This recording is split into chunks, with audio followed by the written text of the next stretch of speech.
Hyderabad express టీవీకి స్వాగతం. ముందుగా హెడ్లైన్స్. 2000 మంది పోలీసులతో మోదీకి భద్రత.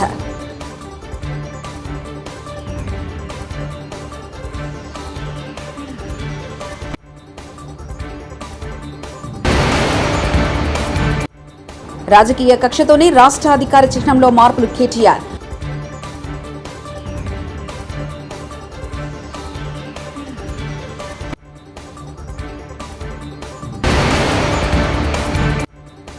వైకాపా కవ్వింపు చర్యలకు జన సైనికులు ప్రతిస్పందించొద్దు. నాగబాబు.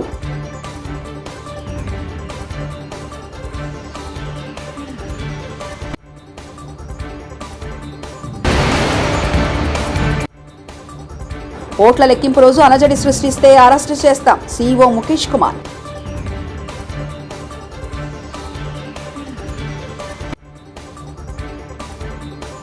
కన్యాకుమారిలో ప్రధాని మోదీ ధ్యానం చేయనున్న సంగతి తెలిసిందే. మోదీ చేయబోయే ధ్యానం దృష్ట్యా దాదాపు 2000 మంది పోలీసులతో గట్టి భద్రతా చర్యలు చేపట్టారు. ప్రధాని భద్రతను పర్యవేక్షించే బృందాలు కన్యాకుమారికి చేరుకున్నాయి. మరోవైపు ఎన్నికల కూడా అమల్లో ఉండగా పర్యాటకుల తాకిడి ఎక్కువగా ఉండే కాలంలో 3 రోజుల ధ్యానానికి జిల్లా కలెక్టర్ అనుమతి ఇవ్వడంపై డీఎంకే అభ్యంతరం తెలిపింది. उन्होंने कहा था जाति जाति में जाति है जो केतन के पार रैदास मनुष्य न जुड़ सके जब तक जाति न जात। आज मोदी सरकार की योजनाओं का लाभ बिना भेदभाव सभी को मिल रहा है। सभी को पक्का घर मिला, बिना भेदभाव सभी को मुफ्त गैस कनेक्शन दिए मिला, बिना भेदभाव सभी को शौचालय मिला, बिना भेदभाव सभी को बिजली कनेक्शन मिला, बिना भेदभाव ऐसी योजनाओं ने गरीब और दलित के लिए स्वाभिमान से जीना संभव किया है। यही तो गुरु रविदास जी की सीख है। यही सबका साथ सबका विकास. తెలంగాణ రాష్ట్ర అధికారిక లోగో నుంచి చార్మినార్ను కాంగ్రెస్ ప్రభుత్వం తొలగించడంపై బీఆర్ఎస్ వర్కింగ్ ప్రెసిడెంట్ మాజీ మంత్రి కేటీఆర్ నిరసన వ్యక్తం చేస్తూ చార్మినార్ ముందు ధర్నా చేపట్టారు. కేటీఆర్ మద్దతుగా బీఆర్ఎస్ నేతలు కార్యకర్తలు చార్మినార్ వద్దకు పెద్ద సంఖ్యలో చేరుకున్నారు. ఈ సందర్భంగా కేటీఆర్ మాట్లాడుతూ కాంగ్రెస్ ప్రభుత్వం కుట్రపూరితంగా వ్యవహరిస్తుందని, ఉద్దేశపూర్వకంగానే రాజముద్ర మార్పు చేస్తుందని విమర్శించారు. తెలంగాణ చారిత్రక చిహ్నాలను తొలగిస్తుందని, లోగోలో చార్మినార్ను తొలగించడం అంటే హైదరాబాద్ను అవమానించడమేనని అన్నారు. కాకతీయుల కళాతోరణాన్ని ఎలా తొలగిస్తారని కేటీఆర్ ప్రభుత్వాన్ని ప్రశ్నించారు. మీరు చేయగలిగితే ప్రజల జీవితాలు మార్చండి, మీరు చేయగలిగితే ప్రజలకు ఏమైనా మంచి చేయండి. అంతేగాని కేసీఆర్ చేసిన ప్రతిదాన్ని నేను ఉల్టా చేస్తా, కేసీఆర్ చేసిన దానికి ఆయన ఆనవాళ్లు తుడిచేదానికి చేస్తాను ఆయన అనుకుంటే, నేను రేవంత్ రెడ్డికి చెప్పేది ఒకటే, మీకు తెలంగాణ పోరాటం గురించి తెలియదు, తెలంగాణ సంస్కృతి గురించి తెలియదు. ఒక అదృష్టవశాత్తు టైం బాగుండి ముఖ్యమంత్రి అయినారు మీరు. కానీ ఈ రకంగా తెలంగాణను అవమానించే ప్రయత్నం చేస్తే తప్పకుండా తెలంగాణ వాదులు, తెలంగాణ బిడ్డలు మీకు నిరసన చెప్తారు. 100కు 100% ఇది ఆమోదయోగ్యమైన నిర్ణయం కాదు, ప్రజలకు అనుకూలంగా ఉండే నిర్ణయం కాదు. చేయగలిగితే మంచి చేయండి తప్ప ఇలాంటి అవమానించే పనులు చేయదండి. ఏ పక్ష సమావేశం పెట్టినా ఒకటి మాత్రం వాస్తవం, రేవంత్ రెడ్డి చరిత్ర తెలియని మూర్ఖుడు. ఆయనకు తెలంగాణ పోరాట చరిత్ర తెలియదు, తెలంగాణ వారసత్వ చరిత్ర తెలియదు. వాళ్ళ చార్మినార్ కానీ, గోల్కొండ కానీ, కులీ కుతుబ్ షాహీ టాంబ్స్ కానీ వీటన్నిటి ఆలంబనగా చేసుకొని యునెస్కో వరల్డ్ హెరిటేజ్ సిటీగా హైదరాబాద్ గుర్తింపు తెచ్చుకునే అవకాశం ఉంది. అట్లాంటిది రాజముద్రలోంచి చార్మినార్ తీస్తాను, కాకతీయ కళాతోరణాన్ని తీస్తాను అంటే మరి వారసత్వ సంపదను ఏ రకంగా ప్రభుత్వం పరిరక్షిస్తుంది, ఏ రకంగా గౌరవిస్తుంది అనేది ప్రజలు కూడా అర్థం చేసుకుంటారు. ఇలాంటి మూర్ఖపు నిర్ణయాలు ప్రభుత్వానికి మంచిది. తప్పకుండా పెట్టండి, మేము వద్దనట్లేదు. తప్పకుండా అమరవీరుల స్తూపం కానీ ఇంకా అద్భుతమైన ఇంకేమైనా తెలంగాణ సంస్కృతికి సంబంధించిన చిహ్నాలు ఉంటే పెట్టవచ్చు, తప్పేమీ లేదు. కానీ ఉన్న వాటిని తొలగించాలని నిర్ణయం ఏదైతే ఉందో అది మూర్ఖత్వం అని చెప్తాం. Thank you. తెలంగాణ కొత్త లోగో దాదాపు ఖరారైంది. గత 24 గంటలుగా హడావిడి జరిగిన సంగతి తెలిసిందో. అదిగో ఇదిగో రిలీజ్ అంటూ కాంగ్రెస్ నేతల మాటలు ఇక సోషల్ మీడియాలో అయితే ఇదిగో ఇదే ఫైనల్ అని ఫోటోలు తెగ వైరల్ అయ్యాయి. అయితే తెలంగాణ కొత్త రాజముద్ర ఆవిష్కరణ వాయిదా పడింది. తొలుత జూన్ 2న రిలీజ్ చేయాలని భావించిన కాంగ్రెస్ సర్కార్ ఇప్పుడు వాయిదా వేసినట్లు ప్రకటించింది. జూన్ 2న కాకుండా మరో రోజున రిలీజ్ చేయాలని రేవంత్ సర్కార్ నిర్ణయించింది. దీనిపై ఉన్నతాధికారులు సీఎం రేవంత్ రెడ్డితో సంప్రదింపులు జరుపుతున్నారు. అయితే తెలంగాణ గీతం మాత్రమే జూన్ 2నే విడుదల చేస్తారని తెలుస్తుంది. అయితే ప్రతిపక్షాలు, ప్రజా సంఘాలు, తెలంగాణ ప్రజల్లో ఓ వర్గం నుంచి వస్తున్న వ్యతిరేకతతో ప్రభుత్వం పునరాలోచనలో పడిందనే టాక్ కూడా గట్టిగానే నడుస్తుంది. ఏపీలో ఓట్ల లెక్కింపు రోజున వైకాపా దాడులు చేసే అవకాశం ఉందని జనసేన నేత నాగబాబు అన్నారు. ఆ సమయంలో జన సైనికులు సంయమనం పాటించాలని విజ్ఞప్తి చేశారు. వైకాపా కవ్వింపు చర్యలకు ఎవరు ప్రతిస్పందించొద్దని సూచించారు. కూటమిలో ఉన్నటువంటి ప్రతి నాయకుడికి, ప్రతి కార్యకర్తకి నా ధన్యవాదాలు. ముఖ్యంగా ఇవాళ కూటమి విజయానికి చేరువలో ఉంది. వైసీపీ పరాజయం అంచుల్లో ఉంది. సో ఎప్పుడైతే మనిషి పరాజయం అవుతాడు అని తెలియగానే ఒక రకమైన ఫ్రస్ట్రేషన్ ఉంటుంది. ఒక కైండ్ ఆఫ్ వైలెన్స్ చేయడానికి, గొడవలు చేయడానికి సన్నద్ధులు అవుతుంటారు. మీ అందరికీ నా విన్నపం ఏంటంటే, ముఖ్యంగా జన సైనికులకి, వీర మహిళలకి, నాయకులకి రేపు ఓట్ల లెక్కింపు సమయంలో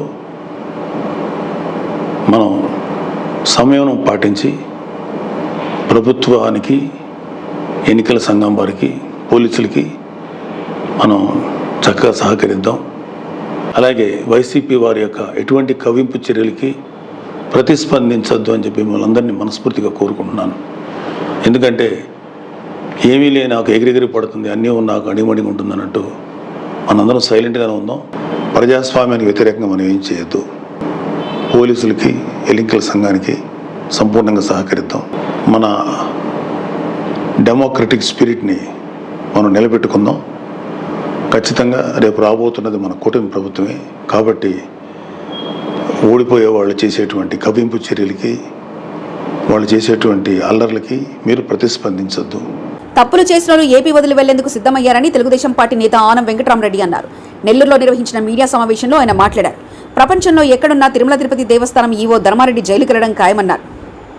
బోర్డు సమావేశాల వివరాలను అధికారిక వెబ్సైట్లో ఎందుకు పెట్టించలేదని చైర్మన్ కరుణాకర్ రెడ్డిని ప్రశ్నించారు. వైకాపా ప్రభుత్వ హయాంలోనే తిరుమల తిరుపతి దేవస్థానం పూర్తిగా అవినీతిమైందని ఆరోపించారు. తిరుమల తిరుపతి దేవస్థాన పత్రాలు, కంప్యూటర్ల ధ్వంసానికి కుట్రలు చేస్తున్నారన్నారు. తెలుగుదేశం పార్టీ ప్రభుత్వం అధికారంలోకి రాగానే పూర్తి స్థాయిలో విచారణ చేపడతామని ఆనం వెంకటరమణారెడ్డి చెప్పారు.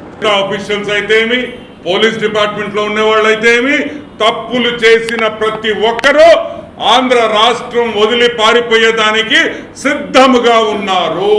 తిరుమల తిరుపతి దేవస్థానం టీటీడీలో ధర్మారెడ్డి గురించి మాట్లాడారు. వైఎస్ వివేకానంద రెడ్డి మర్డర్ కేసులో ధర్మారెడ్డి ఢిల్లీలో హోమ్ మినిస్ట్రీలో లాబియింగ్ చేసాడా లేదా, అవినాష్ రెడ్డిని బయటపడేదానికి ప్రయత్నాలు చేసాడా లేదా అనే విషయం మీకు చాలాసార్లు మేము మాట్లాడాం.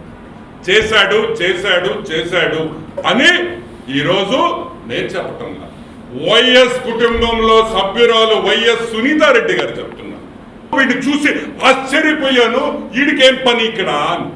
వైఎస్ జగన్మోహన్ రెడ్డి వైసీపీ పార్టీకి ఒక డలారీగా పనిచేసిన ధర్మారెడ్డి అని కూడా మీకు మనం చేస్తున్నాం. ఢిల్లీలో ప్రోటోకాల్ దర్శనాలు చేయించి, ఢిల్లీలో హోమ్ మినిస్ట్రీ కాడి నుంచి ఏ సెక్షన్స్ ఉన్నాయో ప్రతి సెక్షన్ లో ఈరోజు జగన్మోహన్ రెడ్డిని, వైసీపీ నాయకుల్ని కాపాడేదానికి ప్రయత్నించిన ఈ ధర్మారెడ్డి టీటీడీ ఈవోగా ఎలా ఉన్నారని కూడా మేము అడుగుతున్నాం. క్రిమినల్ కేసులు ఉన్నాయి నీ మీద. ఢిల్లీలో ధర్మారెడ్డి మీద క్రిమినల్ కేసులు ఉన్నాయి, నేను బయట పెట్టా.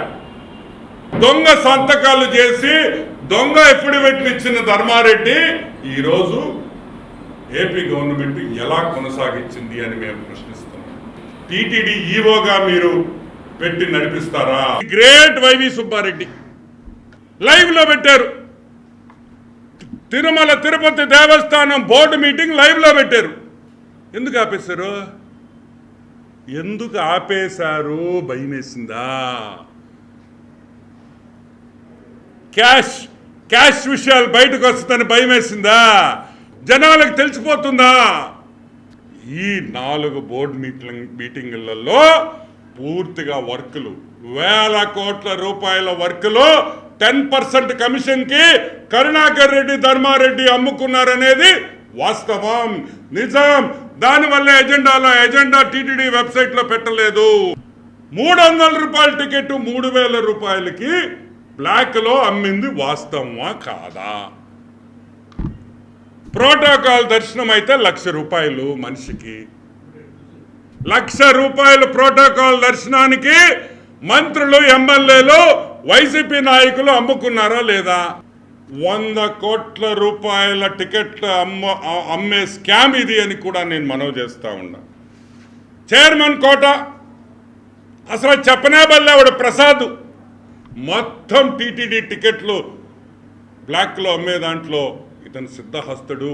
ఈ డబ్బు మొత్తం అభినయ్ రెడ్డికి వెళ్ళిందనేది వాస్తవం. ఓట్ల లెక్కింపు సమయంలో ఎవరైనా కౌంటింగ్ కేంద్రంలో చిన్న అలజడి సృష్టించినా తక్షణమే వారిని అరెస్ట్ చేస్తామని రాష్ట్ర ప్రధాన ఎన్నికల అధికారి ముఖేష్ మీనా హెచ్చరించారు. రాజకీయ పార్టీల అభ్యర్థులు, కౌంటింగ్ ఏజెంట్లు గమనించాలని సూచించారు. మచిలీపట్నంలో కృష్ణ విశ్వవిద్యాలయంలో ఏర్పాటు చేసిన ఓట్ల లెక్కింపు కేంద్రాన్ని ఆయన పరిశీలించారు.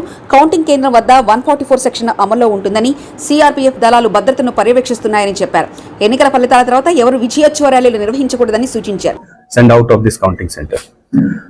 Second issue, బయట కూడా ఆల్రెడీ ఎస్పీ గారు అంతా అరేంజ్మెంట్ చేశారు. బయట కూడా ఆ రోజు పూర్తిగా 144 సెక్షన్ ఉంటుంది, అంటే around this counting area. Plus ఆ రోజు ఎవరు కూడా ఏ ప్రొసెషన్, ఏ సెలబ్రేషన్ ఏం చేయకూడదు. ఆల్రెడీ కలెక్టర్ గారు కూడా ఇన్స్ట్రక్షన్ ఇవ్వడం జరిగింది. డ్రై డే ఉంటుంది పూర్తిగా. మనము we have to regulate all the activities on the day of counting and afterwards also పూర్తిగా నిఘా పెట్టుకోవాలి. మచిలీపట్నంలో కృష్ణా డిస్ట్రిక్ట్ సంబంధించి స్ట్రాంగ్ రూమ్స్ 7 కాన్స్టిట్యున్సీస్ ఉన్నాయి. ఇక్కడ స్ట్రాంగ్ రూమ్స్ తర్వాత కౌంటింగ్ సెంటర్ ఇన్స్పెక్షన్ కోసం వచ్చాము. బేసికలీ 2 రకాల ఇష్యూ చూడడానికి రావడం జరిగింది. ఒకటి, రేపు 4th ఉన్న కౌంటింగ్ సంబంధించి అన్ని ఇన్ఫ్రాస్ట్రక్చర్, ఇంటర్నెట్ సౌకర్యాలు, బ్యారికేడింగ్, మూవ్మెంట్ ఫ్లో అన్నీ సరిగ్గా చేయడం జరిగిందా లేదా.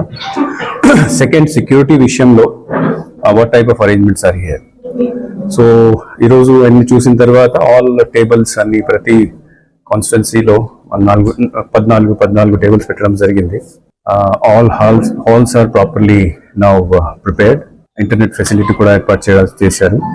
మనకు ఈ టాబ్యులేషన్ సంబంధించి, ఎన్కోడ్ సంబంధించి ట్రైనింగ్స్ కూడా ఆల్రెడీ అయిపోయినాయి. సీసీటీవీ కెమెరాలు ఇవన్నీ కూడా ఏర్పాటు చేయడం జరిగింది. So all the preparations are properly done. That I'm satisfied. దీంతో పాటు సెక్యూరిటీకి ఇక్కడ మనకు సిఏపిఎఫ్ ఆల్రెడీ ఇక్కడ ఉన్నది, ప్లాటూన్ ఉంది. అన్ని స్ట్రాంగ్ రూమ్స్ కూడా వెళ్ళి చూడడం జరిగింది.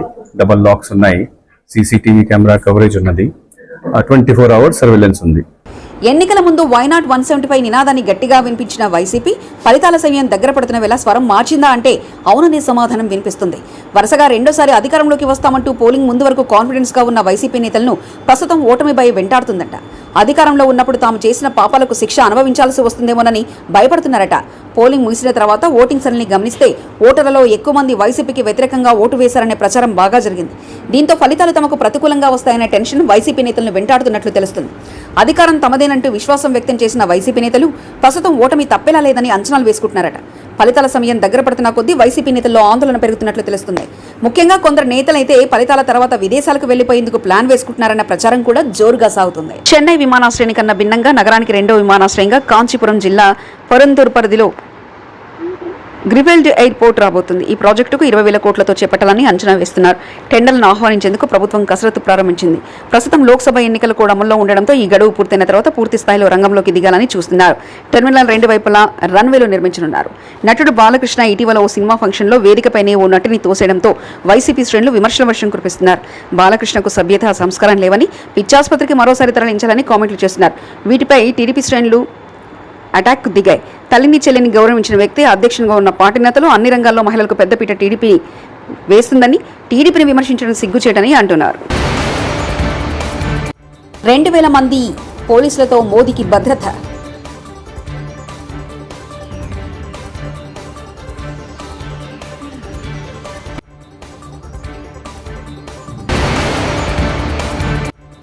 రాజకీయ కక్షతోనే రాష్ట్ర అధికార చిహ్నంలో మార్పులు. కేటీఆర్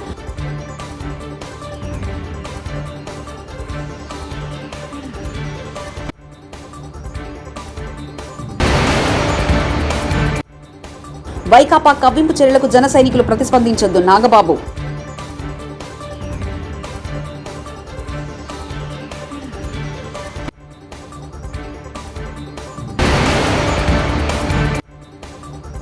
ఓట్ల లెక్కింపు రోజు అలజడి సృష్టిస్తే అరెస్టు చేస్తాం, సీఈఓ ముఖేష్ కుమార్.